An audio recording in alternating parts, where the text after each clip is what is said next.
మీకు ఈ వీడియోలో ఒక అద్భుతమైన దేవుణ్ణి మీకు చూపించబోతున్నాను. బయటపడ్డ అతి పురాతనమైన లక్ష్మీ గణపతి. చూస్తే 2 కళ్ళు సరిపోవు. భగవంతుడికి మనం ఇచ్చేది ఒకటే, వస్త్రం, దీపం. అది నేను స్వామివారికి తీసుకొని పోతున్నాను. కానీ స్వామివారికి గూడు నీడ లేని పరిస్థితి. ఇలాంటి దుస్థితి మనం చూడడం చాలా బాధాకరం.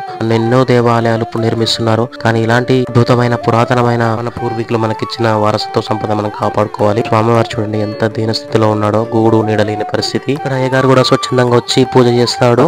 కాణిపాక గణపతి మాదిరిగా స్వామివారు మనకు కనిపిస్తాడు. ఉన్న కొంతమంది భక్తులు స్వామివారికి స్వయంగా వచ్చి పూజలు చేసుకుంటారు. మీరు చూసే ఈ దృశ్యం ఎంత అద్భుతంగా ఉందో ఒక్కసారి చూడండి. మన హిందూ ధర్మ జాతి వాళ్ళు ప్రతి ఒక్కరు కూడా మనందరం కలిసి ఈ దేవాలయాన్ని నిర్మించుకుందాం. ఇది గవర్నమెంట్ దృష్టికి తీసుకెళ్లి ఈ వీడియోని ప్రతి ఒక్కరు షేర్ చేయండి. ఇలాంటి దీన స్థితిలో స్వామివారు ఉన్నారు చూడండి. ఇంకా స్వామివారిని స్పర్శ దర్శనం చేసుకుంటే మీకు తెలియని ఇక్కడ అనుభూతి కలుగుతుంది. మీరు అనుకున్న కోరికలు నెరవేరుతాయని భక్తులు ఇక్కడ నమ్మిక. మొదటిగా మనం గణపతి పూజ చేస్తాం.